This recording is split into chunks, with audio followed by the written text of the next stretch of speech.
Good evening. Will the Standing Committee on Legislative Affairs please come to order?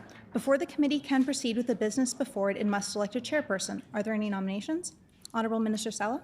I'd like to nominate Emily Compton for chair and MLA Brar for vice chair. So first we'll do the chairperson election. Emily Compton has been nominated. Are there any other nominations? Hearing no other nominations, Emily Compton, will you please take the chair?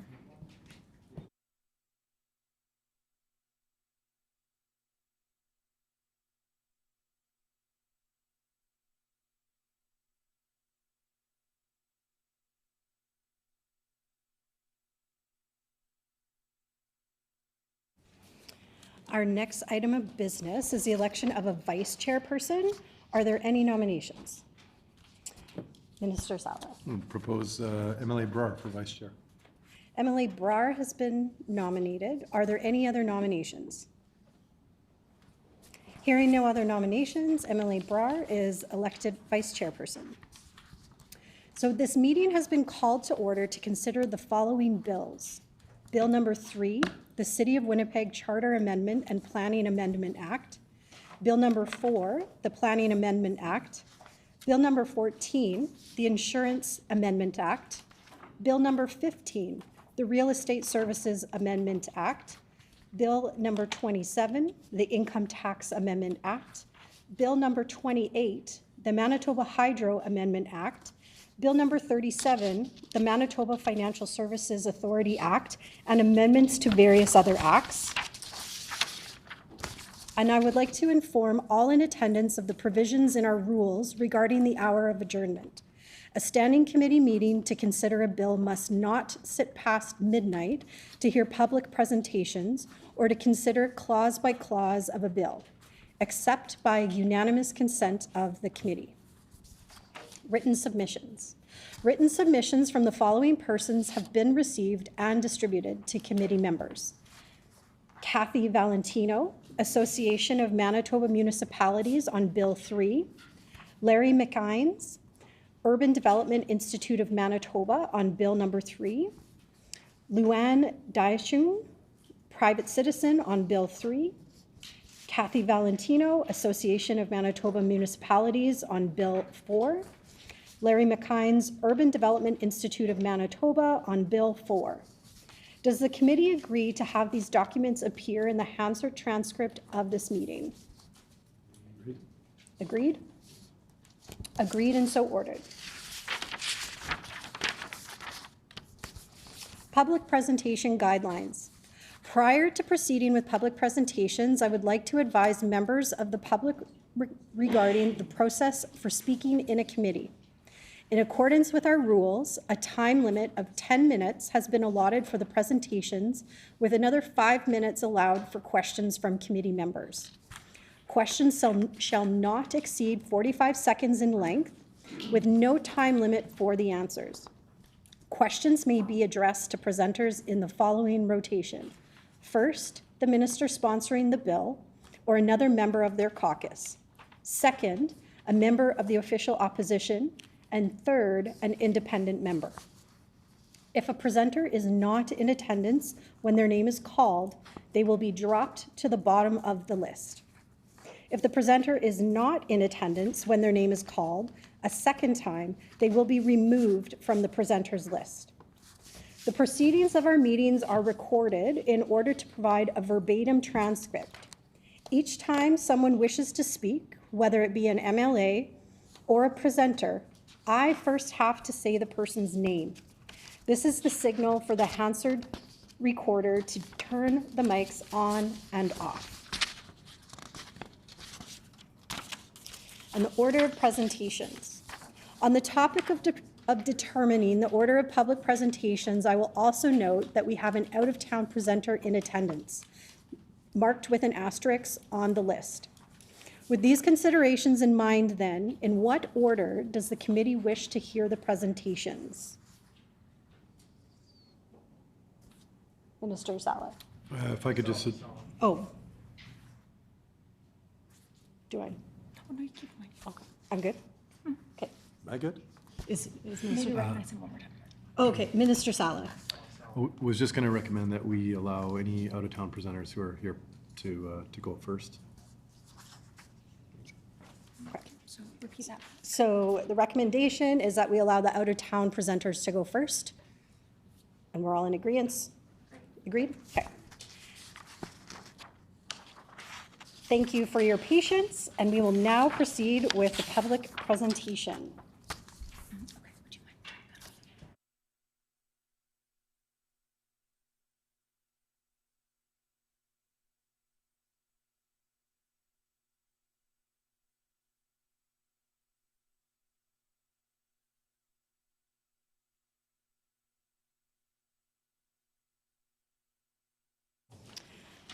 So our out-of-town presenter is Mr. Dwayne Nickel from the city of Selkirk.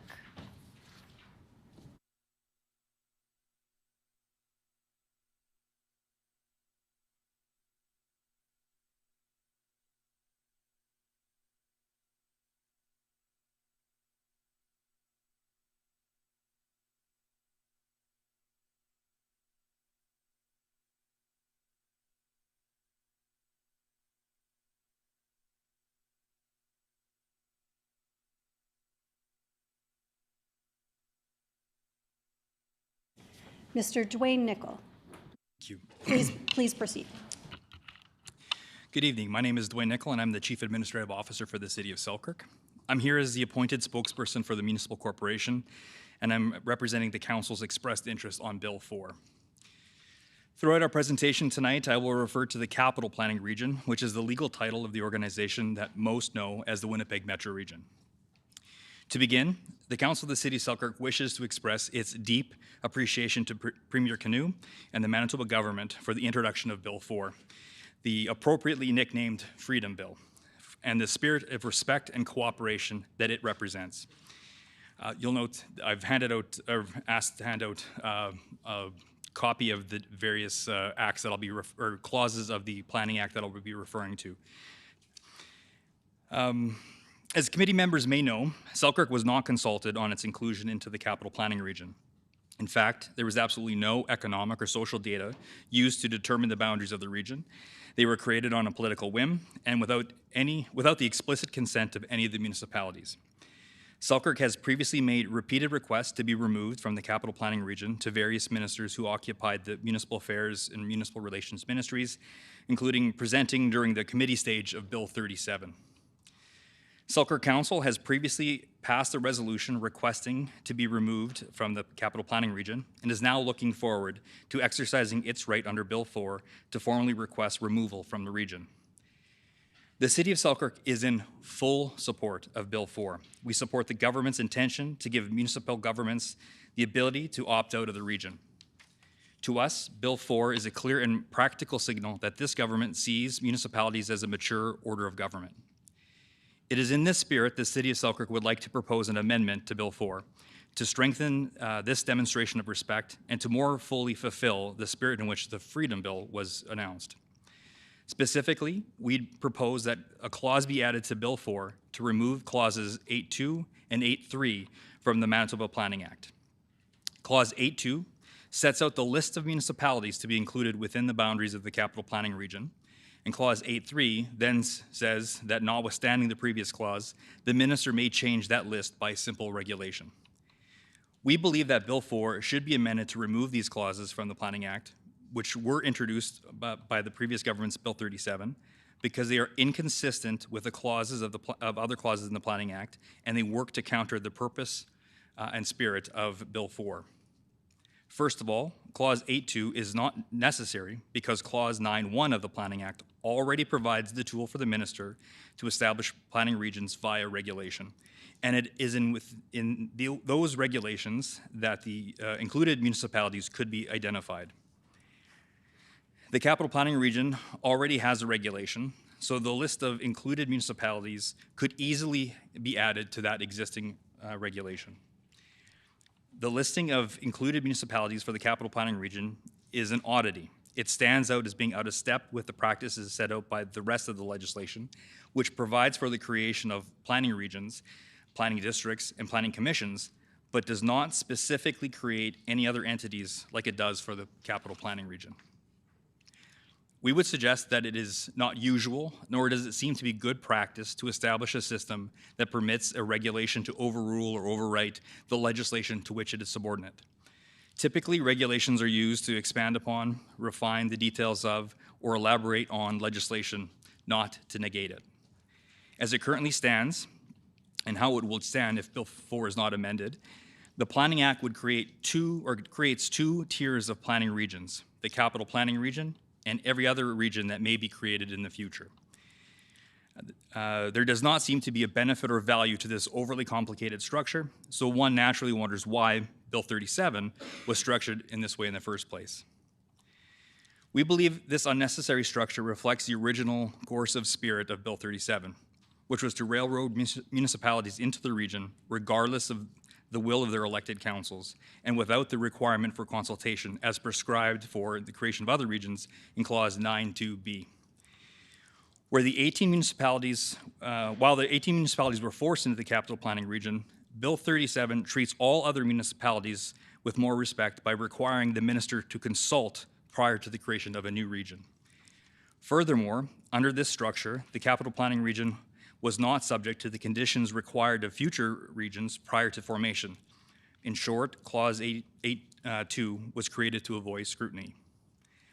Clauses 8.2 and 8.3 are artifacts of the previous approach to municipal government and is contrary to the spirit of Bill 4, which is about recognizing the autonomy and agency of local governments and creating true opportunities for collaboration rather than a system of coercive control. The City of Selkirk believes that by keeping our name as an included municipality in the legislation, we believe that this seems to be inconsistent with the Premier's and the Minister's, Minister Simard's acknowledgement of our desire to leave and the permission that Bill 4 represents. It is a specter, the proverbial sword of Damocles hanging over Selkirk's head, threatening that one day a future government will revert to the legislation, overriding the city's expressed will. Leaving Selkirk's name in the legislation seems to imply, however unintentionally, that one day Selkirk will eventually be annexed into the Capital Planning Region, which reduces the impact of Bill 4. We believe that leaving it in does not reflect the clear and unequivocal message from Premier Canoe, which is, and I quote, "We're going to bring freedom back to the equation. We think it's an important step to return that power to locally elected democratic officials instead of trying to centralize everything like the previous government." Leaving the list of municipalities in the Planning Act makes Bill 4 seem less like the Freedom Bill and potentially more like the Temporary Reprieve Bill. In closing, we hope that this recommendation is taken in the supportive and collaborative spirit in which it is intended. We are in full support of Bill 4, and we see our recommended change to the bill as an improvement that exemplifies and reinforces the government's message that membership in the Capital Planning Region is truly voluntary, and it is up to the democratically elected councils to decide on participation for themselves. Thank you for the opportunity to share our position on Bill 4. I look forward to any questions that you might have. So thank you for your presentation. Do members of the committee have questions for the presenter? You have first choice, Minister, if you have any questions. No, Sorry, Minister Sala or Minister Simard? Defer to Minister Simard. Minister Simard, sorry. I want to thank you for coming here today, Dwayne. I know that we've discussed at length your suggestions to the bill. I thank you for coming and putting your feelings and position on the record.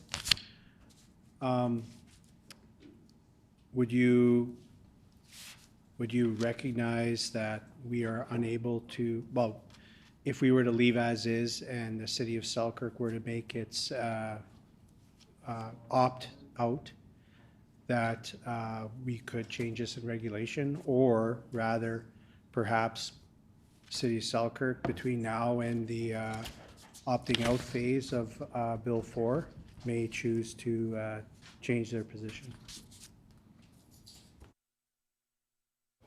Oh, excuse me, sir, sorry, I have to acknowledge you first.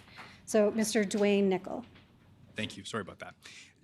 Sorry, Minister, just for clarity, is the question, do we recognize that under Bill 4 as it exists now, the city would be able to make the formal request to be excluded from the planning region through regulation. Do appreciate that. Again, we are in full support of Bill 4, and our proposal is simply to reinforce the what clearly is the spirit of this bill, which is to make it truly voluntary. The only amendment that we're proposing is that by removing the list out of the legislation, we don't have a piece of regulation that negates a portion of the legislation. We have this. We're changing the act now, and it seems to me. Seems to the city that it would make more sense to remove all the names of the listed municipalities and just include those in the regulation. So then it's by regulation that you're including or not including municipalities.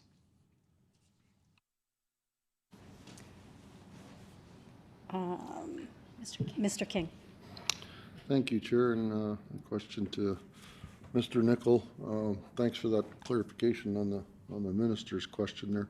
So my question is that you have, if the names for our municipalities are removed, that's what you'd like to see for fear of future chance of it being put back in there where you're forced to get back into capital region. Is that what I'm hearing from you, Dwayne? Mr. Nickel. Thank you. I learn. Mr. King, absolutely. That our concern is that we've been very clear that we don't want to be part of the capital planning region. Other municipalities do want to be part, and we respect their right to participate. We just think it's more consistent with the legislation everywhere else for planning commissions, planning division districts, other planning regions. There are no names in the legislation, so this is a very unique structure. And what we're suggesting is it probably seems more appropriate to be consistent with the rest of the legislation, remove the names, and then include that in a regulation so that the minister can add or subtract as the legislation envisions for other regions. Our concern is that if it's left in, there seems to be this assumption that at some point in the future the city of Selkirk will want to participate, and that might be true. Councils change, governments change, but it would seem to be a more appropriate way of doing that through regulation as opposed to just the assumption, which is what the legislation would communicate.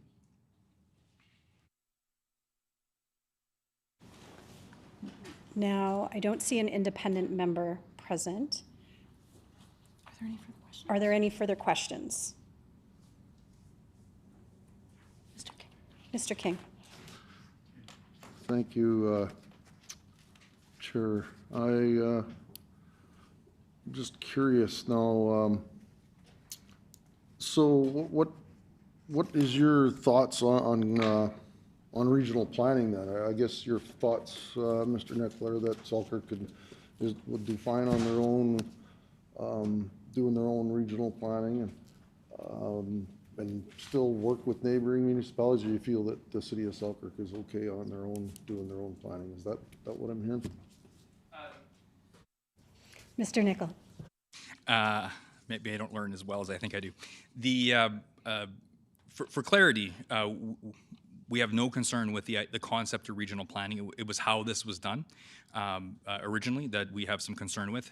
We also have concern, so as I said earlier, there was no social or economic research that was done. The best data that we have is under the Census Canada has the metropolitan. Excuse me, Mr. Nickel. The 5 minutes have finished. I just want to check if there's leave for him to complete his answer. Leave? Okay.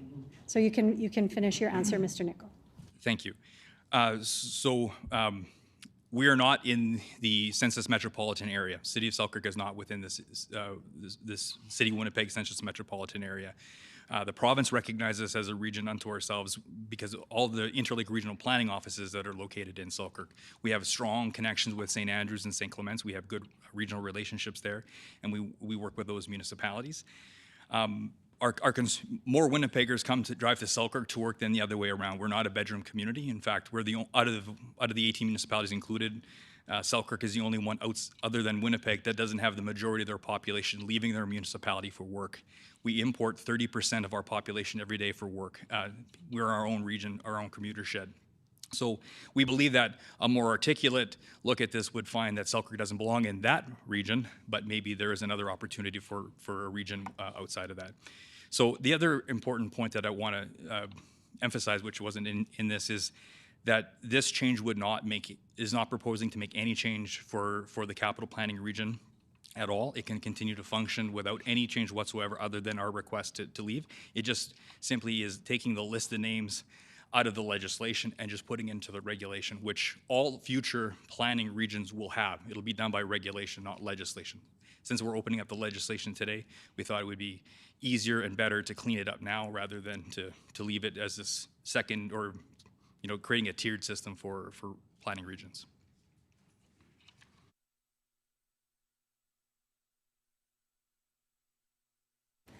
Thank you, Mr. Nickel. So now we will move back to Bill 3, and I will now call on David Grant to please proceed with your presentation. And I don't think I'm seeing him right now, so we'll just put him to the bottom of the list, and we will come back. So we'll move back to Bill 4.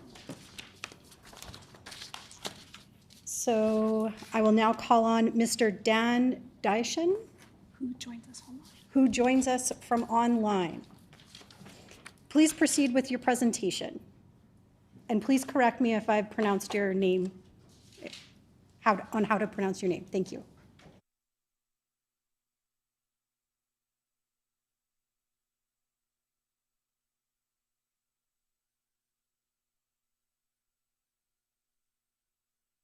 You could ask him to turn on his video. Could you please turn on your video? Mr. Dyson?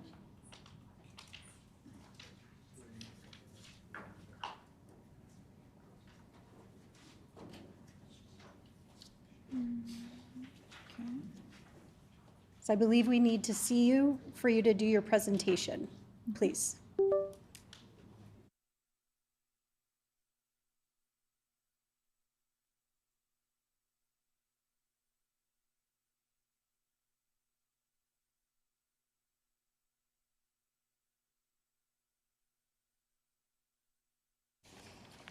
Mr. Dyson, can you turn on your mic as well, please? Oh, we still can't hear you. Yes, There we go. okay, So recognize. sorry. Okay, and I just have to re-recognize you. Mr. Dan Dyson, go ahead. Please, pardon me. Please proceed with your presentation. Sorry, I have an iPad going because I thought there was some problem. Oh, sorry. Okay, I'm just going to continue. Sorry. Actually, I'm here. Can't do this. Sorry. Lots of sorries. Canadian. Actually, I'm talking about Bill 3. I somehow got changed over to Bill 4. I'm talking about the city charter, change to the charter. And I'd like to speak to that. Currently, the requirement now is 25 voters or 50% of the landowners within 100 meters of real property being affected. Now the city/government, I'm not sure who initiated this change, wants to change it to 300 eligible persons. Now, I have a question. What is the definition of eligible? I could not find that. Who determines this? And how did someone come up with 300, the 300 number? The entire rezoning process from start to the final hearing at a municipal board is slanted in favor of the city of Winnipeg and the developer. The property owner, the citizen, has very little input, but they are the ones that ultimately live in that neighborhood, not the planners, not the developers, the council members, or other elected officials. I can only relate this to a case that was just recently heard that I was involved with a subdivision on the corner of Dugald and Plessis. It went to the municipal board just last month on March 25th, and where I made a presentation in regards to that rezoning and variance. In our case, there was only 117 residential properties that are directly adjacent to the subject property, where a developer was seeking rezoning and variances on portions of the land. In the new format, how does one get the 300 eligible persons to sign a petition when only 117 potential residents? The EK Transcona Committee ignored the recommendations of the city planner, who's a professional planner, as it relates, and I'm going to just mention block 1 and 5 of this rezoning. The councillor ignored what the planner was saying. He went with the developer. This is, to me, it was rammed through. That's my personal opinion. Currently, homeowners are given a whole 10 minutes to put their position forward on rezoning matters. Just recently in the Winnipeg Free Press, the city of Winnipeg now wants to cut that down to a whole big 5 minutes. And this appears to be another step in stifling homeowners from their democratic rights to object. This, coupled with this change to 300 eligible persons, again, I'm not sure what that means, will make it almost impossible for homeowners to voice their concerns. If this is implemented, what recourse do homeowners have if the rezoning of adjacent parcels of land has a negative effect on their property? If the city of Winnipeg grants a rezoning variance that may impact an adjacent parcel, does that mean they have effectively expropriated the affected land? Can a property now claim under Expropriation Act? Would you like a 4 to 5 story apartment building being built behind your house? How desirable is your house now when you want to go sell it? I am in a recent case, 4025 Roblin Boulevard provides a guidance what a third party, the municipal board, can do to provide in a rezoning plan that was ran through the city of Winnipeg with little consideration for the neighboring property. The proposed 10-story apartment is now just recently been revised to now some 3 and 4-story buildings that are going to be built on the parcel. Bottom line, a development should be planned with thought and consideration along with the meaningful input by existing residents. We are the ones that ultimately will be living in the community. A home is one of the largest investments, and in our area, I'm going to say that it's $500,000 to $600,000 per home a person makes in life. That's the largest investment. They just want some certainty as to what is going to be built in close proximity to them without any surprises and potential loss in value. Bottom line, what is being proposed of 300 persons is a hurdle that prevents many, if not all, future rezoning and variance applications just to sail through with no opposition. What happened to the percentage of affected properties calculation?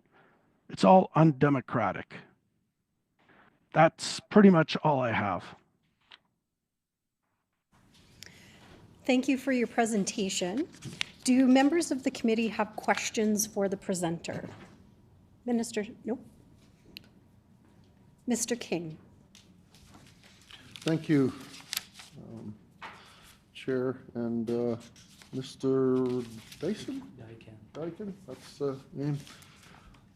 Thank you for your presentation, and thank you for your concerns to Bill 3. Certainly, this is something from my years of experience on municipal council that we've been looking for a long time, but yet at the same time can still understand your concerns of the residents maybe not getting the opportunity. What I'm curious, my question to you would be, have you gotten your answer as to what eligible persons are? Mr. Dyson. No. I find it anywhere in any document that I could Google on, unless someone there knows. I'm not the one that put it forward. That's the scary part.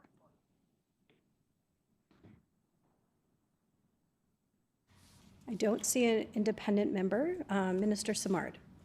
To answer the question about an eligible person is someone who would be eligible if a general election were held under the Municipal Councils and School Board Elections Act on the day the objection was made to vote in an election of members of council in the municipality or planning district that is adopting the bylaw. That would be the answer to your eligible person. Mr. Dyson. I hear that, thank you, but that doesn't answer the 300 part. In our case, there's only 117 residents that are directly affected. How do we get 300 signatures? It makes, from what the current system is, it's 25 people or 50% of the adjacent affected landowners. That's been eliminated. So it's just straight 300. But in our case, it's impossible. So someone's made it impossible. If it had gone from 25 to say 75, maybe, but 300?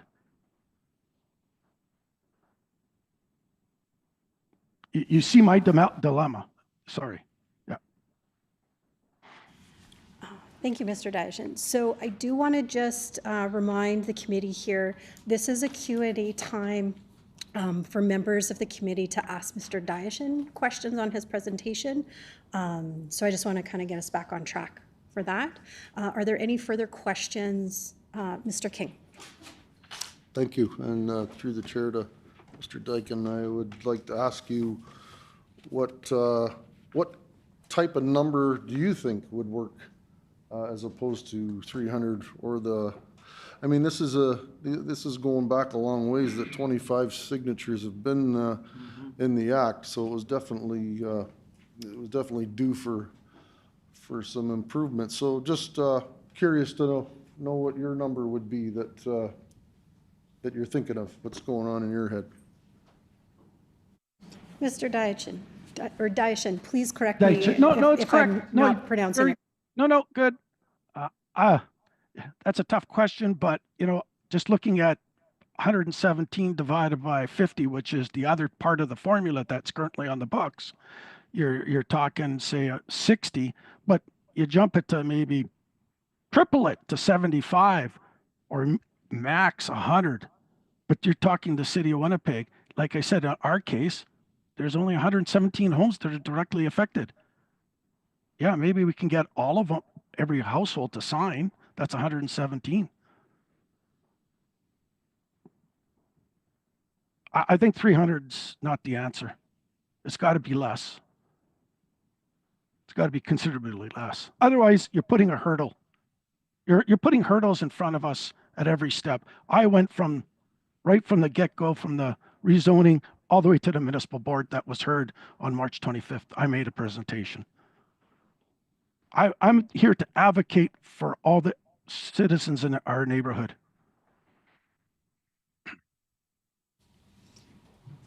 Are there any further questions for the presenter? I don't see any. So thank you very much, Mr. Dyson. Thank you.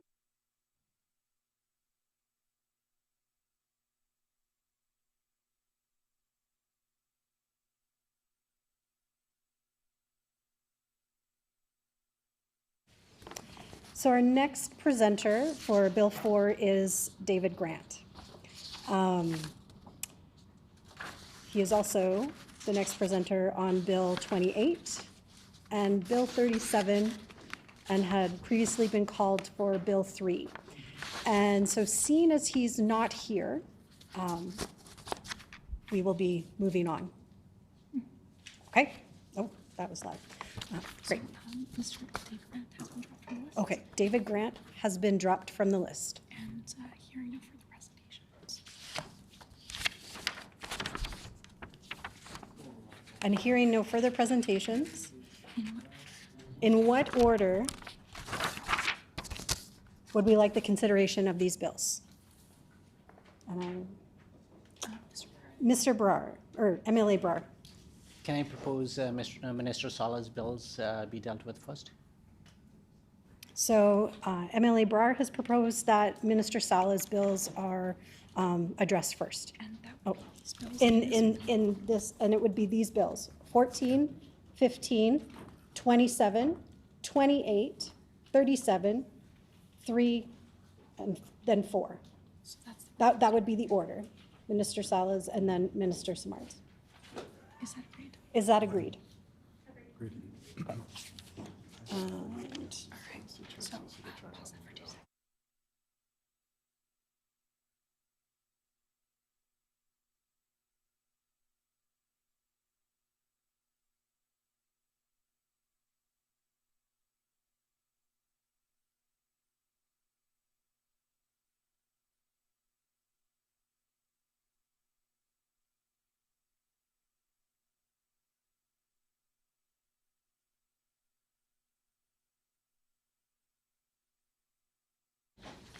does the minister responsible for Bill 14 have an opening statement? Do. All right. Just 1 second here. Yes. All right, Minister Sala. Okay, thank you so much, Chair and folks. Happy to have a chance to speak briefly to Bill 14. So this legislation will modernize sections of the existing Act, aligning them with other Manitoba legislation and those in other jurisdictions. The Insurance Agents and Adjusters Licensing Appeal Board is one of Manitoba's agencies, boards, and commissions. Its mandate is to hear licensing appeals of decisions made by the Insurance Council of Manitoba, which has delegated powers of the Superintendent of Insurance. The Insurance Agents and Adjusters Licensing Appeal Board plays a vital role in ensuring fairness and accountability within Manitoba's insurance industry, and we recognize the essential contributions that board members make to the integrity and success of our provincial insurance sector. The board is a crucial mechanism for providing an essential check on decisions made by the Insurance Council of Manitoba, ensuring decisions are aligned with current legislation and equitable. This process is critical to protect the rights of individuals seeking to work in the insurance industry while also upholding the integrity of the insurance industry. Under the current Insurance Act, board members are left vulnerable to legal action even when acting in good faith while fulfilling their responsibilities.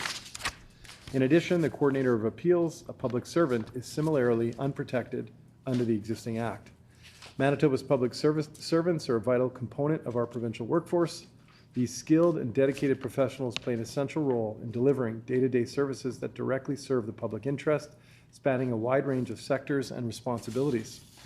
Our government respects the hard work and dedication of these individuals and is committed to ensuring that they are properly protected while carrying out their duties. Therefore, the bill is being amended to add an immunity provision that will protect board members and the Coordinator of Appeals when they are acting in good faith. This provision provides statutory immunity to members of the Insurance Agents and Insurers Licensing Appeal Board. By adding an immunity provision, we are empowering board members and the Coordinator of Appeals to carry out their important work and to make decisions in the best interests of Manitobans, knowing they are protected when acting in good faith. This practice is already established for similar Manitoba ABC Appeal Commission and hearing panel members, including through the Manitoba Public Insurance Corporation Act and the Adults Living with Intellectual Disabilities Act. We are also modernizing this act and aligning it with the current reality whereby most communication is done electronically. The change will allow the Coordinator of Appeals to notify appellants by the revolutionary advancement of electronic mail, ensuring appellants are aware of the date, time, and location for hearings of the Insurance Agents and Adjusters Licensing Appeal Board. We're also making it easier for appellants to receive information and correspondence in the way that best suits their needs with the inclusion of, quote, if the appellant has agreed in writing, end quote. This new option ensures the use of email for notification is consensual and protects the appellant's preference by allowing them to choose their preferred communication method. Finally, we've also introduced a provision to ensure limits are placed on the amount of funds that can be held inside accounts of universal life insurance contracts.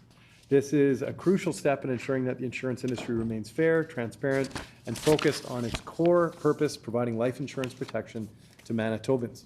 By introducing limits on the funds that can be held inside universal life insurance contracts, we're closing a loophole that can allow hedge funds to exploit the system for tax avoidance or investment manipulation. And on that note, I'm happy to conclude my remarks. We thank the minister. Does the critic from the official opposition have an opening statement? Mrs. Stowe. Yeah, thank you, Chair, and I'll make my comments brief. First and foremost, it's important to emphasize that the protection of the public is of the utmost importance. We know that the insurance industry is already a very highly regulated industry at both the provincial and the federal levels to ensure that insurance companies and agents and brokers are able to meet their financial obligations to customers. This change that's been brought forward in legislation seems to affect very, very few policies, which are held by institutional investors, hedge funds, and very sophisticated investors. These are not everyday life insurance policies or holders of life insurance policies. Allowing for email notification of appeal hearings, essentially a housekeeping matter that brings the Act up to date, and protection from liability of appeal board members when acting in good faith is an obvious change and matches what other provinces are doing in many different areas. It's important that as we move forward with legislation and regulation, that any changes to insurance companies are not new taxes that are charged on top of existing policies. This continues to be one of the top concerns for Canadian business organizations and insurance companies. So with those few remarks, I look forward to going clause by clause. Thank you very much. We thank the member. During the consideration of a bill, the enacting clause and the title are postponed until all other clauses have been considered in their proper order. All right, so shall clause 1 pass? Pass. Clause 1 is accordingly passed. Shall clause 2 pass? Pass. Clause 2 is accordingly passed. Shall clause 3 pass? Pass. Clause 3 is accordingly passed. Shall clause 4 pass? Pass. Clause 4 is accordingly passed. Shall clause 5 pass? Pass. Clause 5 is accordingly passed. Shall clause 6 pass? Pass. Clause 6 is accordingly passed. Shall clause 7 pass? Pass. Clause 7 is accordingly passed. Shall the enacting clause pass? Pass. The enacting clause is accordingly passed. Shall the title pass? Pass. The title is accordingly passed. Shall the bill be reported? Agreed? Agreed. Agreed. Agreed, the bill shall be reported.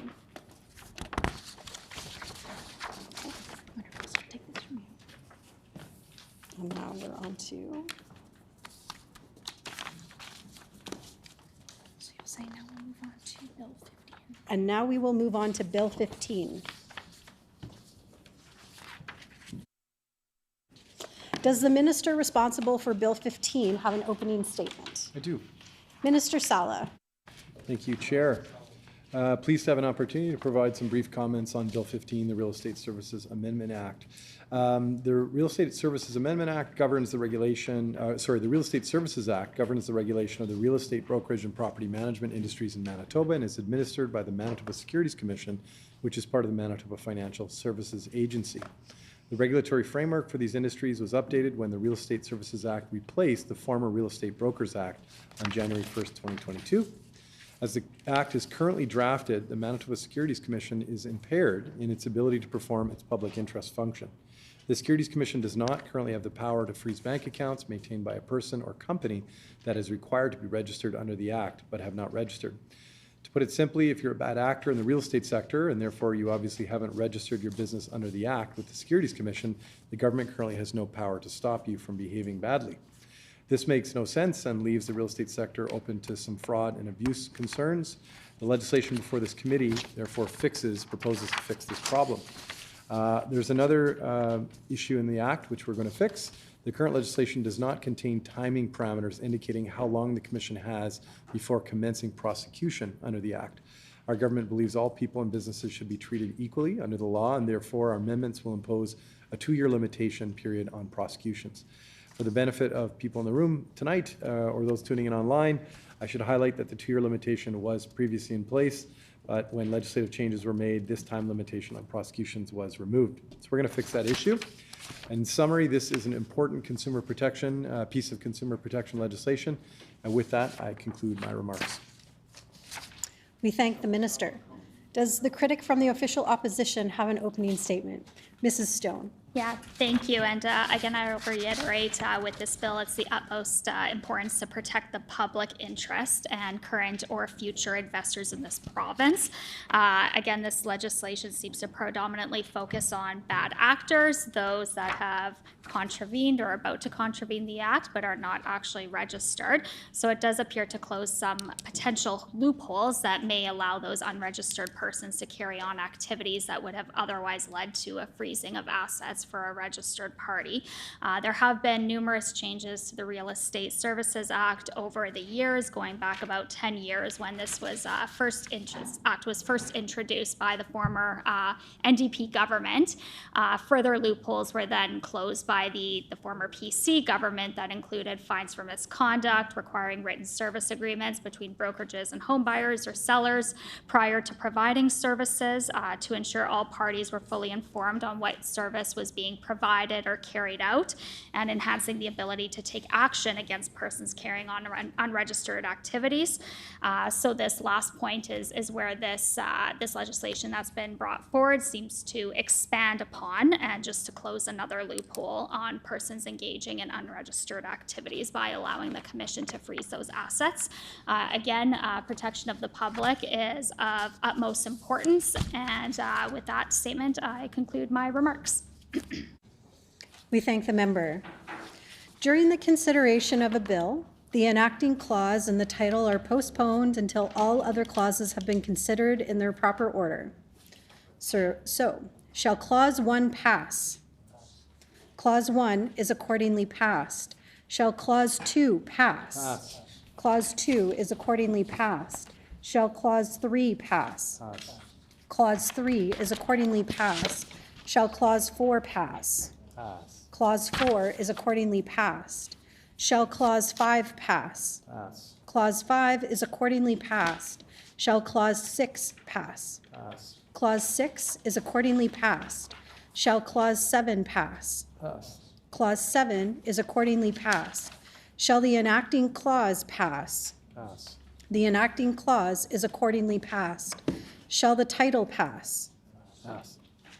The title is accordingly passed. Shall the bill be reported? Agreed. Agreed, the bill shall be reported.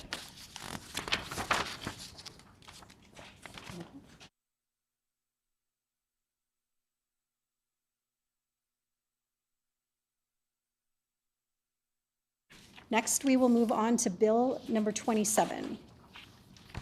Does the minister responsible for Bill 27 have an opening statement? I do. Minister Sala. Thank you, Chair. Just want to provide some brief comments on Bill 27. The changes included in Bill 27 will make the cultural industry's printing tax credit permanent so that it will continue to support the printing and publishing industry here in Manitoba. The tax credit offers a refundable credit to Manitoba printers equal to 35% on salary or wages paid to Manitoba employees employed in their book printing divisions. For years, the decision to leave industry wondering whether this credit would be maintained or eliminated created uncertainty. And in these times of uncertainty, when we're in the midst of a two-front trade war, government should be taking action to improve the investment climate as it can here in Manitoba. We need more certainty in our economy, not less. There are some other simplifying elements in this legislation that makes our tax statutes more clear. But for the record, none of these changes will have any impact on taxpayers. So on that note, I'm pleased to conclude my brief remarks. We thank the minister. Does the critic from the official opposition have an opening statement? Mrs. Stone. Yeah, thank you. And from our side, the bench or the table, we support the continuation of the cultural industry's printing tax credit. We know that it supports both local cultural groups as well as Manitoba authors and publishers. And we know, especially right now, supporting our small businesses in Manitoba has become even more apparent with the ongoing economic uncertainty and current global trade environment. So we see businesses that are printing, assembling, or binding books have been able to claim that tax credit in the past, and we support the continuation of that. And thank you for the time for those remarks. We thank the member. During consideration of a bill, the enacting clause and the title are postponed until all other clauses have been considered in their proper order. Shall Clause 1 pass? Clause 1 is accordingly passed. Shall Clause 2 pass? Pass. Clause 2 is accordingly passed. Shall Clause 3 pass? Pass. Clause 3 is accordingly passed. Shall Clause 4 pass? Pass. Clause 4 is accordingly passed. Shall Clause 5 pass? Pass. Clause 5 is accordingly passed. Shall Clause 6 pass? Pass. Clause 6 is accordingly passed. Shall Clause 7 pass? Clause 7 is accordingly passed. Shall the enacting clause pass? Agreed. The enacting clause is accordingly passed. Shall the title pass? The title is accordingly passed. Shall the bill be reported? Agreed. Agreed, the bill shall be reported.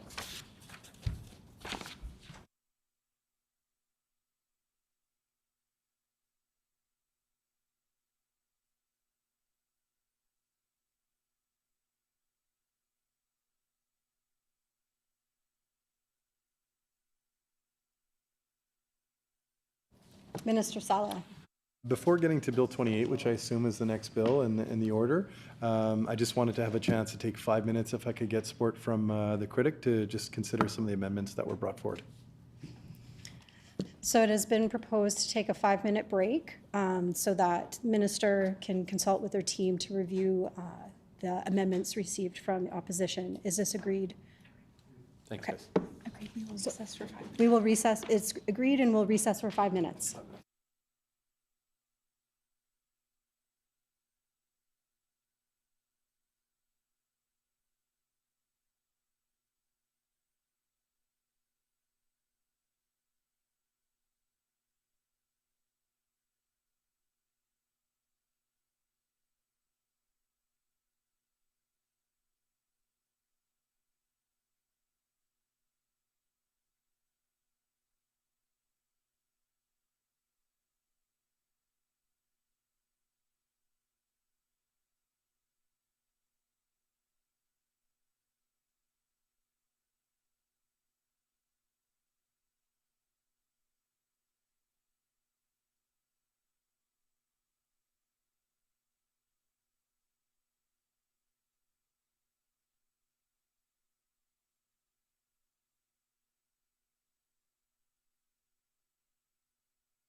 Will the committee come back to order now?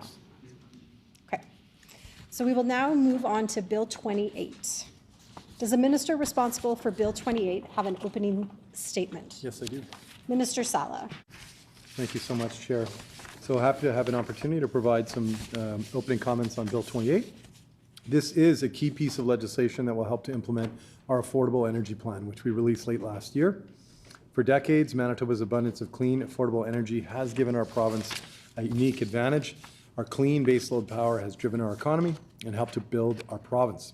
It is our natural advantage. However, as we highlighted in our affordable energy plan, one of the things that currently holds us back is the requirement to energize requests on a first-come, first-served basis, with no consideration of the potential benefits to Manitobans, whether in terms of job creation or economic diversification or provincial revenue generation. Late last year, we committed to ending this first-come, first-served approach to allocating new energy. And as I've toured the province and spoken with business leaders and Manitobans, I've heard universally that we are taking the right approach, the one we outlined in our affordable energy plan. The legislation before this committee follows through on our commitment that we made in the affordable energy plan to end the first-come, first-served approach.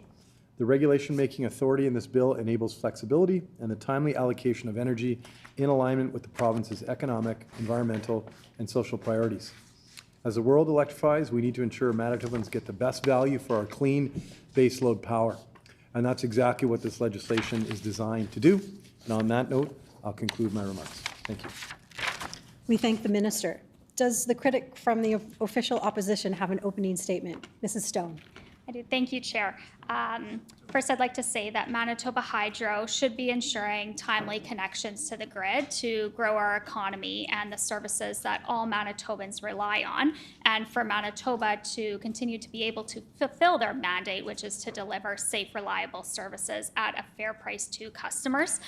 We know that Manitoba Hydro is in a financial predicament with their growing $25 billion of debt, $31 billion in projected maintenance and upgrade costs, and the capacity needs that they have outlined that they will require within the next 5 years. In addition to, we're hearing from folks across the province that there are significant delays in connecting to the grid for electricity. This goes beyond Hydro's first-come, first-served model and lends itself to deeper challenges within the Crown Corporation. However, the current legislation that's before us today lacks key details that would otherwise provide some confidence for Manitobans. We have to remember that Manitobans own Manitoba Hydro.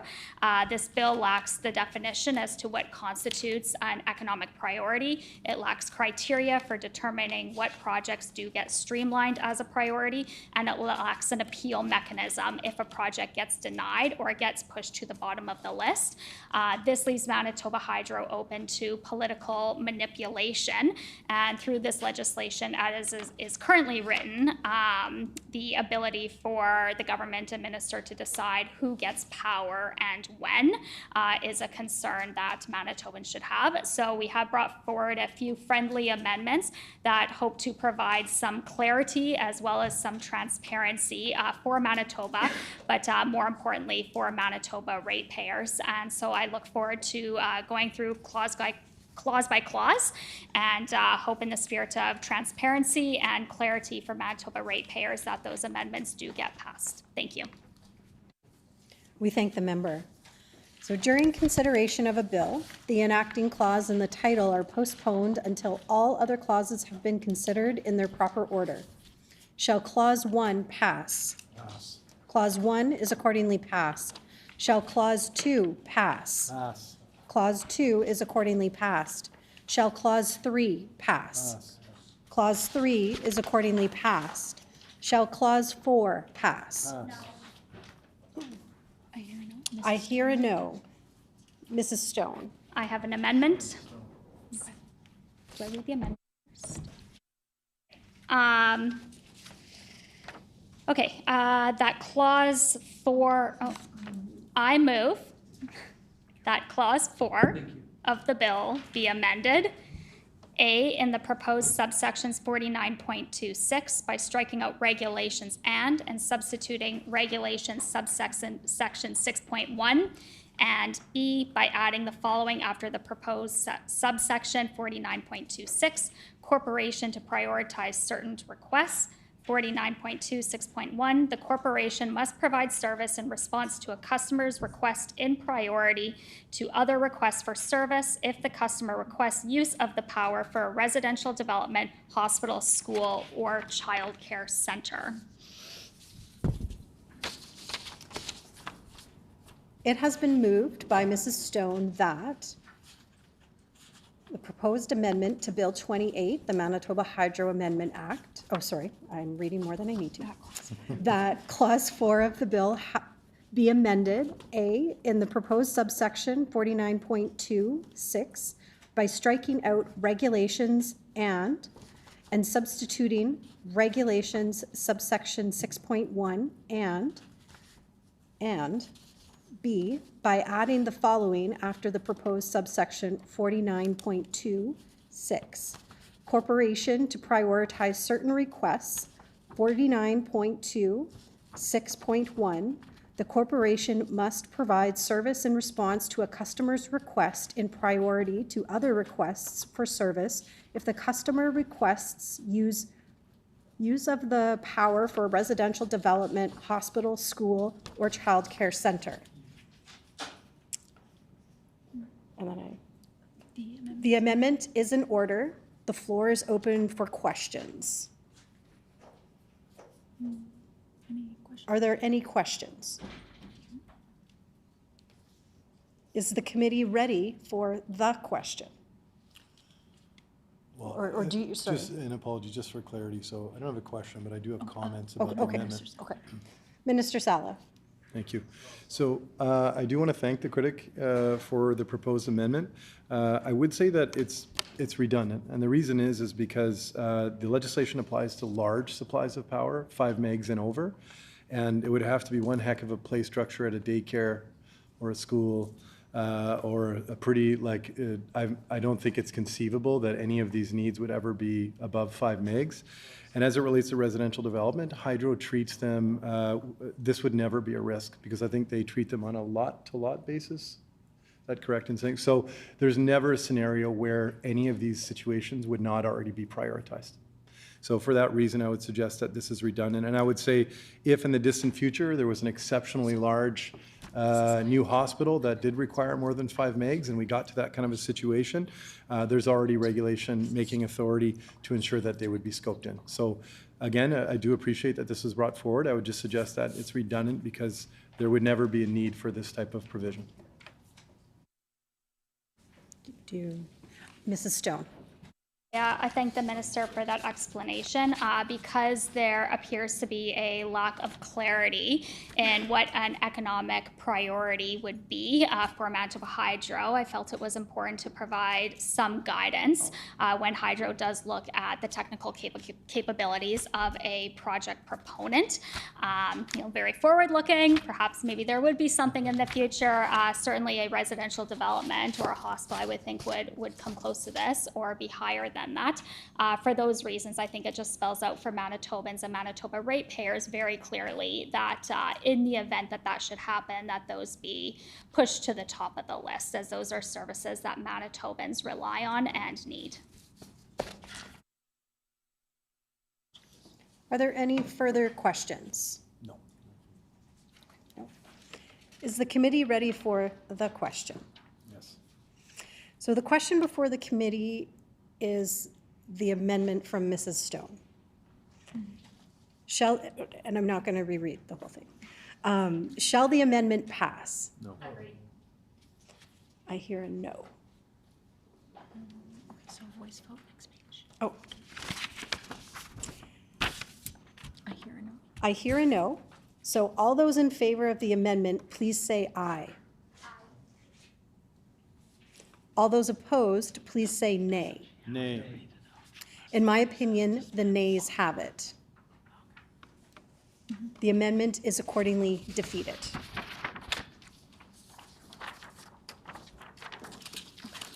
Okay. So then we go back to clause 4. Shall clause 4 pass? I hear a no. I hear a no. Mrs. Stone. I have an amendment. I move that Clause 4 of the bill be amended by adding the following after the proposed subsection 49.28. Ministerial direction must include explanation. 49.28.1. A direction under subsection 7 must include an explanation of why the minister considers it to be in the public interest to direct the corporation to provide service in response to a customer's request in priority to other requests for service.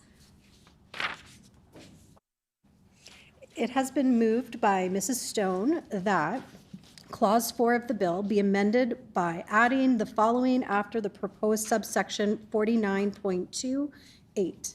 Ministerial direction must include explanation. 49.28.1. A direction under subsection 7 must include an explanation of why the minister considers it to be in the public interest to direct the corporation to provide service in response to a customer's request in priority to the other requests for service. And then the amendment is in order. The floor is open for questions. Mrs. Stone. All right. Yeah, that's good. Thank you. Thank you, Chairperson. I'm pleased to bring this amendment forward. This is in the spirit of transparency for Manitoba hydro projects and project proponents for grid connections. As I've mentioned before, as Manitobans and legislatures, we need to remember that Manitobans own Manitoba Hydro, and accountability and transparency are a critical component to continued confidence in what we know as the crown jewel of our province. It's imperative that governments do not politically interfere with the independent Crown Corporation. And through this legislation, as it is currently written, there is no definition as to what constitutes an economic priority, and no criteria in the legislation that outlines how and what should be prioritized or streamlined for grid connection. So this does leave the legislation as well as Manitoba Hydro open for political manipulation. This is why that there should be a public disclosure as to what projects get prioritized, denied, and the reasons for that. If this minister and this government supports transparency and accountability of Manitoba Hydro, then there should be no reason why they wouldn't support this amendment. And with that said, I encourage support of this amendment for the spirit of transparency and accountability of Manitoba Hydro. Minister Sala. Oh, thank you so much. Appreciate the work that went into the amendment from the critic and team. I'll just say a few things. One thing is that I think this work that we're doing is going to ensure transparency just by the very nature of it, and that all Manitobans and those businesses that are interested in applying for load will have total clarity over what it is that we're looking for when it comes to new industrial load. I think specifically as it relates to the amendment, one major concern is that it would compel the minister, myself, to disclose commercially sensitive information. And why a project might be selected by definition involves an economic assessment, and that assessment involves, by definition, commercially sensitive data. So I think we have to be very careful when making legislative amendments here, and I do have serious concern that bringing this in and including this as part of the change, accepting this amendment, would create serious risks and force us to disclose, again, information that would be commercially sensitive. So with that, I conclude my remark. Mrs. Stone. Thank you. Thank the minister for his concerns, and very aware of sensitive commercial projects through my past career. As we've seen with other government institutions and how things are done, there is a way to publicly disclose without getting into commercially sensitive information. This is common. The precedent is already there for government to publicly disclose what's going on in various realms without disclosing specific commercially sensitive information. We all know that if someone is applying for a permit, that's all public, the company name or the business number. That's just the reality of how things go. The intent of this is not to disclose how much a company is spending for commercial purposes. This is simply a transparency piece to ensure that when the minister, as is written in the legislation, the minister has given him the directive to do this, prioritize as a certain project that, or denies or pushes a project past, that there is a brief explanation as to why that is the case. And as I've already mentioned, this is already done in other areas of government and can easily be done without disclosing commercially sensitive information of that company or project proponent. No further comment. Are there any further questions? No. Is the committee ready for the question? Yes. The question before the committee is as follows. That Clause 4 of the bill be amended by adding the following after the proposed subsection 49.28. Ministerial direction must include explanation. 49.28.1. A direction under subsection 7 must include an explanation of why the minister considers it to be in the public interest to direct the corporation to provide service in response to a customer's request in priority to other requests for service. Shall the amendment pass? No. I hear a no. All those in favor of the amendment, please say aye. Aye. All those opposed, please say nay. Nay. In my opinion, the nays have it. The amendment is accordingly defeated.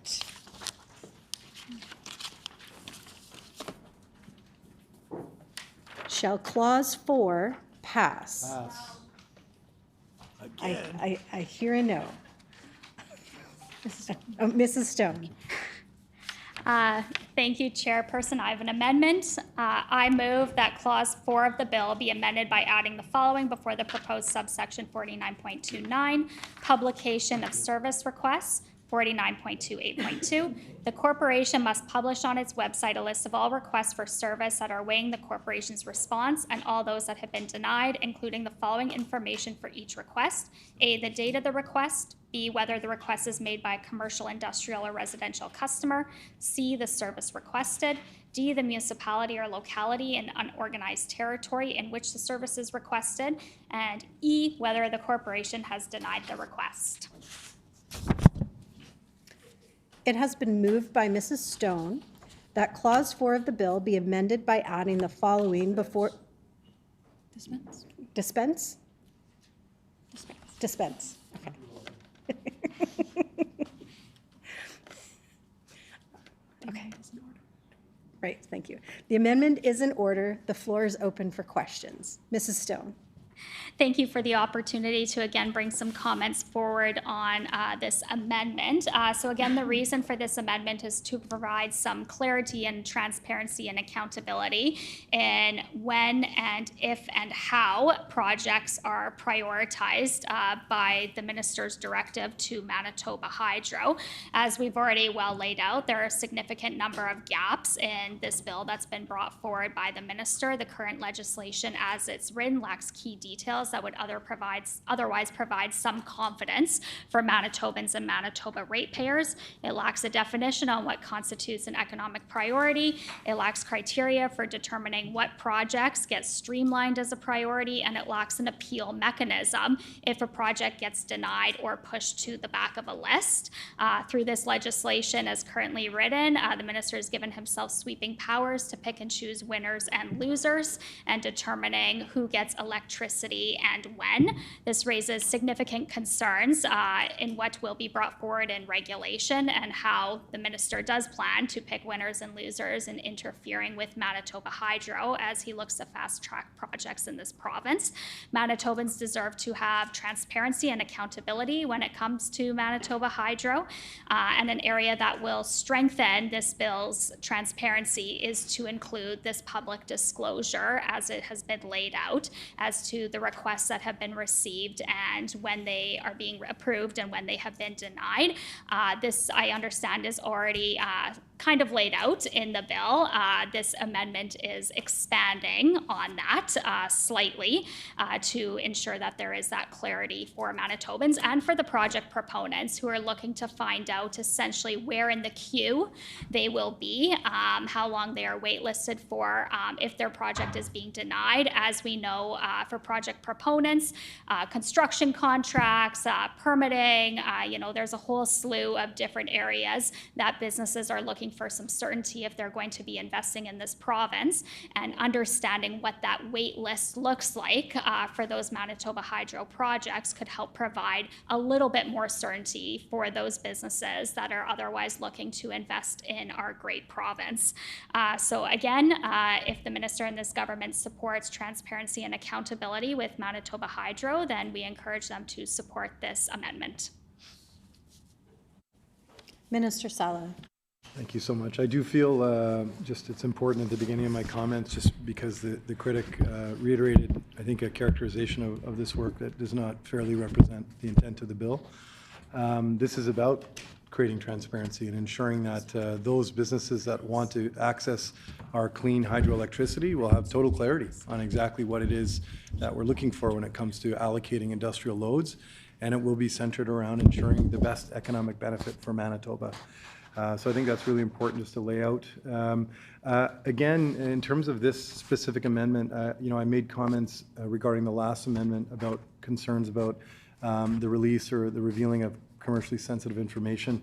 I would suggest that this amendment takes that issue and sort of puts it on turbo drive by forcing government to clarify where a business might want to set up in Manitoba, because it's requesting that we identify the municipality, the type of service requested. All this information creates significant competitive advantage for one business over another. If I'm operating a business that wants to invest in a new technology in Manitoba, and I learn that if I come to Manitoba, that the government is going to print and make public that I want to work in a specific area of the province and I'm doing X and Y, that's actually a recipe, I think, for turning investment away and being a jurisdiction where commercial proponents may be concerned about trying to get industrial load, because they know that we would be revealing a lot of potentially very sensitive commercial information. So again, I do appreciate the intent and the work that was done. I would suggest, though, that doing this would not only create significant risks around the release of commercially sensitive information, but it might also have a further impact of creating less incentive for out-of-province businesses or businesses to want to invest here in Manitoba. Are there any further questions? Is the committee ready for the question? Ready? The question before the committee is as follows: that clause 4 of the bill be amended by adding the following before the dispense. Shall the amendment pass? No. I hear a no, or I hear a no. All those in favor of the amendment, please say aye. All those opposed, please say nay. Nay. In my opinion, the nays have it. The amendment is accordingly defeated. Okay. Shall clause 4 pass? Pass. Clause 4 is accordingly passed. Shall clause 5 pass? Pass. Clause 5 is accordingly passed. Shall clause 6 pass? Pass. Clause 6 is accordingly passed. Shall clause 7 pass? Pass. Clause 7 is accordingly passed. Shall clause 8 pass? Pass. Clause 8 is accordingly passed. Shall the enacting clause pass? Pass. The enacting clause is accordingly passed. Shall the title pass? Pass. The title is accordingly passed. Shall the bill be reported? Yes, agreed. Agreed, the bill shall be reported.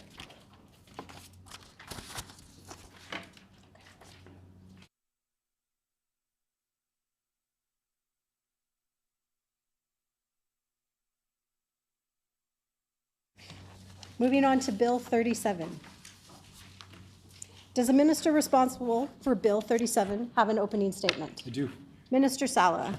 Thank you so much, Chair. So happy to have an opportunity to provide brief comments on Bill 37. This legislation will modernize the regulatory structure in Manitoba by reconstituting the Manitoba Financial Services Agency, which is currently a special operating agency within the Department of Finance, to a board-governed statutory corporation that would formally operate at arm's length from government. Manitobans must contend with a financial services landscape that has never been more complicated or filled with potential risks. Manitobans now have a wide range of financial services providers from which to choose: the banks, discount brokers, mutual fund dealers, full-service brokers, as well as a growing number of fintechs providing financial services online. These providers offer a myriad of products carrying various levels of risk. Unfortunately, some of the products that are pitched to Manitobans are fraudulent, ranging from romance scams to cryptocurrency frauds. In this environment, it is important that the financial services regulator be equipped to deal with the challenges of the modern financial services landscape. That is why we're modernizing the structure of the Manitoba Financial Services Authority. Honourable Speaker, this legislation will bring Manitoba in line with the provinces who've taken the steps we are proposing today many years ago. As I shared in the House recently during second reading, British Columbia made this change of structure in 1996, Ontario in 97, Alberta 2000, Quebec 2002, New Brunswick 2003, Saskatchewan 2012. We take consumer protection seriously, and that's why we're modernizing the Manitoba Financial Services Agency and bringing it into the modern world. The agency will have statutory responsibility for administration of 6 financial statutes, including the Securities Act, the Commodity Futures Act, the Real Estate Services Act, the Mortgage Brokers Act, the Insurance Act, the Credit Union and Caisse Populaire Act. It will be led by an expert board appointed by the Lieutenant Governor and Council that would oversee the regulation of securities, real estate, insurance, and credit union sectors in the province in a way that is streamlined, consistent, and efficient. With that, I'll conclude my remarks. We thank the minister.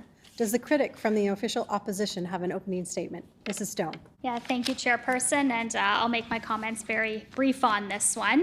In a nutshell, this extensive bill serves as a consolidation bill of the regulated financial sector. Over the past number of years under the former PC government, there was some consolidation that was done of various financial regulators to bring them under a single roof at the Manitoba Securities Commission. That was in an effort to create some synergies and share resources in areas of financial, pension, securities regulations. So this bill appears to be following that next logical step in consolidation with the implementation of this act. However, it is a very extensive piece of legislation and bill. It's unclear with the minister's explanation how this will better protect Manitobans and the financial sector in general. However, I look forward to having efficiency savings for Manitobans if that is the case. And with those brief remarks, I thank the chairperson for that opportunity. We thank the member. During the consideration of a bill, the enacting clause and the title are postponed until all other clauses have been considered in their proper order. Also, if there is agreement from the committee, the chair will call clauses in blocks that can conform to pages, with the understanding that we will stop at any particular clause or clauses where members may have comments, questions, or amendments to propose. Is that agreed? Agreed. Shall Clause 1 pass? Pass. Clause 1 is accordingly passed. Shall Clause 2 pass? Pass. Clause 2 is accordingly passed. Shall Clauses 3 through 6 pass? Pass. Clauses 3 through 6 are accordingly passed. Shall Clauses 7 through 12 pass? Pass. Clauses 7 through 12 are accordingly passed. Shall Clauses 13 through 16 pass? Pass. Clauses 13 through 16 are accordingly passed. Shall Clause 17 pass? Pass. Clause 17 is accordingly passed. Shall Clauses 18 through 20 pass? Pass. Clauses 18 through 20 are accordingly passed. Shall Clause 21 pass? Pass. Clause 21 is accordingly passed. Shall Clause 22 pass? Pass. Clause 22 is accordingly passed. Shall Clauses 23 through 25 pass? Pass. Clauses 23 through 25 are accordingly passed. Shall Clauses 26 through 28 pass? Pass. Clauses 26 through 28 are accordingly passed. Shall clauses 29 and 30 pass? Pass. Clauses 29 and 30 are accordingly passed. Shall clauses 31 and 32 pass? Pass. Clauses 31 and 32 are accordingly passed. Shall clause 33 pass? Pass. Clause 33 is accordingly passed. Shall clauses 35 through 38 pass? Pass. Clauses 30, correction. 34? 34 through 38 pass. Okay. Clauses 34 through 38 are accordingly passed. Shall clauses 39 through 42 pass? Pass. Clauses 39 through 42 are accordingly passed. Shall clauses 43 through 47 pass? Pass. Clauses 43 through 47 are accordingly passed. Shall clauses 48 through 51 pass? Pass. Clauses 48 through 51 are accordingly passed. Shall clause 52 pass? Pass. Clause 52 is accordingly passed. Shall clause 53 pass? Pass. Clause 53 is accordingly passed. Shall clause 54 through 57 pass? Pass. Clauses 54 through 57 are accordingly passed. Shall clause 58 through 60 pass? Clauses 58 through 60 are accordingly passed. Shall clauses 61 and 62 pass? Pass. Clauses 61 and 62 are accordingly passed. Shall clauses 63 and 64 pass? Pass. Clauses 63 and 64 are accordingly passed. Shall clauses 65 and 66 pass?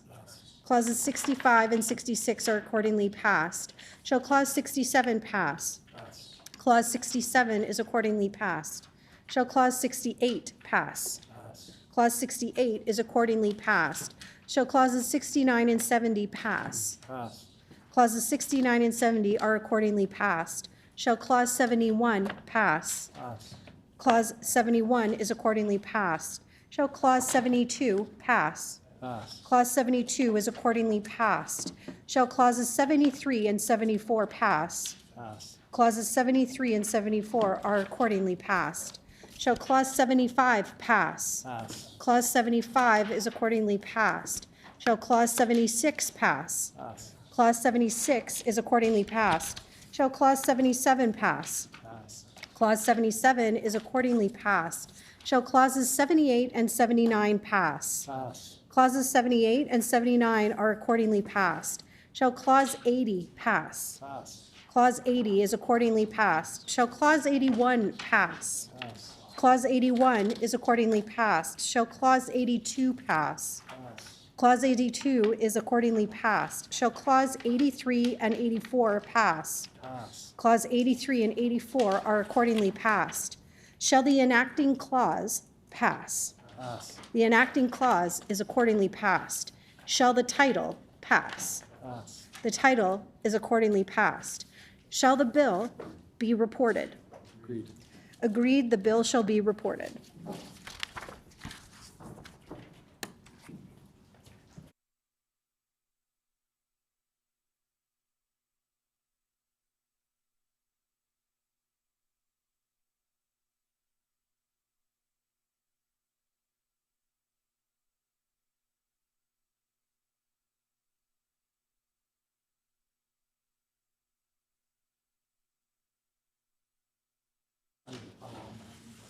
I would like to inform the committee that under our Rule 84-2, the following membership substitution has been made for this committee effective immediately.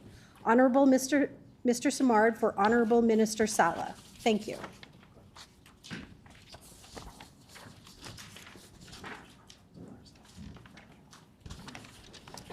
Does the minister responsible for Bill 3 have an opening statement? I do. Honorable Mr. Simard. Good evening. It's my pleasure to provide opening remarks to the Standing Committee on Bill 3, the City of Winnipeg Charter Amendment and Planning Amendment Act. Bill 3 amends the City of Winnipeg Charter and the Planning Act by increasing the number of local objectors required to trigger a public appeal of a zoning bylaw to the municipal board from 25 eligible persons to at least 300 eligible persons for a municipality or planning district with a census population of at least 6,000. increasing the number of local objectors required to trigger a public appeal of a zoning bylaw to the municipal board to the greater of 100 eligible persons, or 5% of the census population for a municipality or planning district with a census population of less than 6,000. Repealing provisions which require the municipal board to hold a hearing when objections to a zoning bylaw are received from 50% of the total number of owners of property within 100 meters of the affected property. The proposed bill is a priority for this government, and these changes to the City of Winnipeg Charter and the Planning Act deliver on our government's commitment to work in collaboration with municipalities to expedite approval timelines and ensure a holistic and balanced approach to land use planning process. Reducing delays to local zoning amendments will speed up development approvals and make it easier for municipalities to build new housing to address housing shortages. There are two reasons why we have brought forward this bill. The first is to lighten the load of the municipal board, who has overseen many zoning appeals that overshadow the other services they can offer municipalities as they grow. This allows for a balanced approach that respects the voices of Manitobans and address many municipalities' goals of growing their communities. We came to this understanding after countless hours of listening to mayors, reeves, and many local elected officials. We're approaching this legislative change in a way that resets the relationship between the province and municipalities. We're going to do this by completing what the PCs never could do, which is by bringing people together as we work in building up Manitoba. I look forward to consideration of this important legislation by this committee, and welcome and thank everyone participating this evening. Thank you. We thank the minister. Does the critic from the official opposition have an opening statement? Mr. King. Thank you, Honourable Chair, and thank you for the opportunity to say a few brief words on Bill 3 here. It certainly is something I think that's welcomed by many municipalities and, of course, Association of Manitoba Municipalities. This is certainly a regulation that's needed some attention for quite some time. Over many years that the regulation stuck at 25 there. It's been something that in my time in municipal government that we asked for, and so we welcome this change. Having said that, we go back to our presenters' concerns of the number of names that are needed to make that go to the municipal board. It's certainly a concern for some of those residents in some of those areas that are don't have that many residents within that distance. So I hope they'll address those concerns. Other than that, I don't have a whole lot more to say other than yeah, no, it's something that's definitely going to be welcomed by our municipal governments that are looking for the opportunity to make their own decisions. They definitely deserve that autonomy. There's nobody knows their own communities better than they do. So with that, I thank you for the opportunity. A few words on Bill number 3. Thank you. We thank the member. During the consideration of a bill, the enacting clause and the title are postponed until all other clauses have been considered in their proper order. Shall Clause 1 pass? Pass. Clause 1 is accordingly passed. Shall Clause 2 pass? Clause 2 is accordingly passed. Shall Clause 3 pass? Pass. Clause 3 is accordingly passed. Shall Clause 4 pass? Pass. Clause 4 is accordingly passed. Shall the enacting clause pass? Pass. The enacting clause is accordingly passed. Shall the title pass? Pass. The title is accordingly passed. Shall the bill be reported? Agreed, the bill shall be reported.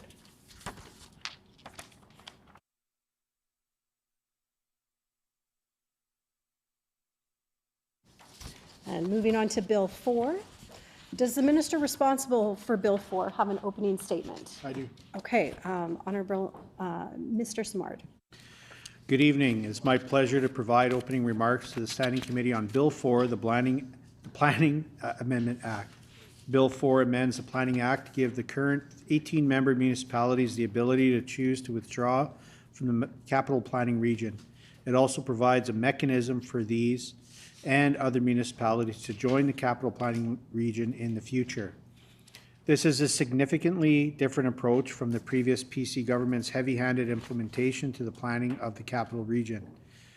The PCs failed municipalities when they took away their decision-making power over own land use, ignored their concerns with the planning process, and damaged relationships with rural Manitobans.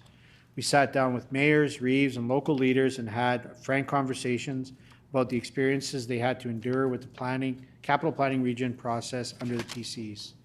It will reset the relationship of Manitoba's municipalities in the capital region. Voluntary membership means that municipalities will have a choice to sit at the table. The proposed bill is a priority for this government and reaffirms our commitment to listen to local leadership and respect the autonomy of local governments to make their own decisions for their communities to represent the ratepayers and their constituents. Once Bill 4 is enacted, a municipality wishing to withdraw may do so by passing a council resolution and submitting it to the minister. This resolution must be submitted to the minister before the next municipal general election in October 2026, and upon receipt, a regulation to formalize the withdrawal will be enacted. The bill also establishes a process for future withdrawal during the 10-year review of the adopted regional plan. Municipalities can request to join at any time by holding a public hearing, including giving notice, and passing a council resolution requesting membership in the planning region. The resolution must be then sent to the minister. Upon receiving a resolution to join, the minister may adjust membership of the planning region by regulation. The government of Manitoba remains committed to advancing regional planning and coordination. The proposed bill recognizes the importance of having willing partners working together to develop a coordinated and sustainable long-term vision to build infrastructure, create more jobs, and invest in services that are essential to deliver a high quality of life for Manitobans. What a regional plan might look like will be up to the municipalities who decide to participate in the capital planning region. The bill provides the new board up to 2 years to reset the conversation and submit a regional plan by January 1, 2027, or by a later date prescribed by regulation. A renewed capital planning region board will reset and reshape the relationship going forward, with the freedom and choice being its guiding principles. We came to this understanding after countless hours of listening to mayors, reeves, and many local elected officials. We're approaching this legislative change in a way that resets the relationship between the province and municipalities. The previous PC government broke those relationships, and we're looking to reset the table. We're going to do this by completing what the opposition never could do, which is by bringing people together as we work in building up Manitoba. By working together, capital region municipalities, Indigenous partners, and the province can clearly focus on key shared priorities such as transportation improvements, water and wastewater investments, more affordable housing, and safeguarding the health of our waterways for current and future generations. Regional planning must be flexible and adaptable to regional as well as local needs. It must address broader shared priorities through coordination and cost sharing where possible. I look forward to consideration of this important legislation by this committee and welcome and thank everyone participating this evening. Thank you. We thank the minister. Does the critic from the official opposition have an opening statement? Mr. King. Thank you, Honourable Chair, and thanks again for the opportunity to comment on Bill 4 here. And yeah, this has been a controversial issue over the last year for sure. And I think we favor the municipalities, again, getting those opportunities to make their own decisions and their own autonomy with this capital region.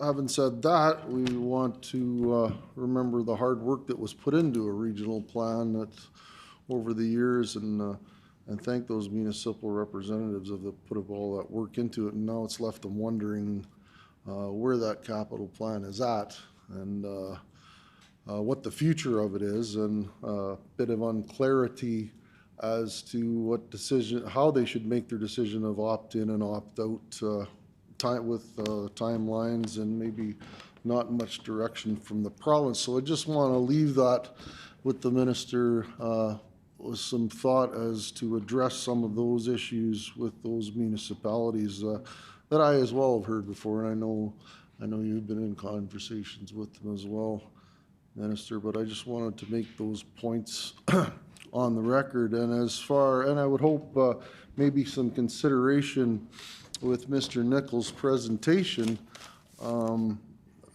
wondering if maybe there's other municipalities that are feeling much like the city of Selkirk is, if they would like their names maybe stricken from this legislation as well. So with that, I am going to leave it there, and thank you for what you're doing to give the municipalities their own autonomy and a chance to make their own decisions. At the same time, they still will need that bit of direction from the minister in the province. Thank you. We thank the member. During the consideration of a bill, the enacting clause and the title are postponed until all other clauses have been considered in their proper order. Also, if there is agreement from the committee, the chair will call clauses in blocks that conform to pages, with the understanding that we will stop at any particular clause or clauses where members may have comments, questions, or amendments to propose. Is that agreed? Agreed. Shall clauses 1 and 2 pass? Pass. Clauses 1 and 2 are accordingly passed. Shall clause 3 pass? Pass. Clause 3 is accordingly passed. Shall clauses 4 and 5 pass? Pass. Clauses 4 and 5 are accordingly passed. Shall clause 6 pass? Pass. Clause 6 is accordingly passed. Shall clauses 7 and 8 pass? Pass. Clauses 7 and 8 are accordingly passed. Shall clauses 9 and 10 pass? Pass. Clauses 9 and 10 are accordingly passed. Shall clause 11 pass? Pass. Clause 11 is accordingly passed. Shall clause 12 pass? Pass. Clause 12 is accordingly passed. Shall the enacting clause pass? Pass. The enacting clause is accordingly passed. Shall the title pass? Pass. The title is accordingly passed. Shall the bill be reported? Agreed, the bill shall be reported. Okay. So we're going to go back to our main script. Oh, where is it? Okay. The hour being 7:54. The hour being 7:54, what is the will of the committee? Adjourn. Committee rise. Okay. Come on, a little hard.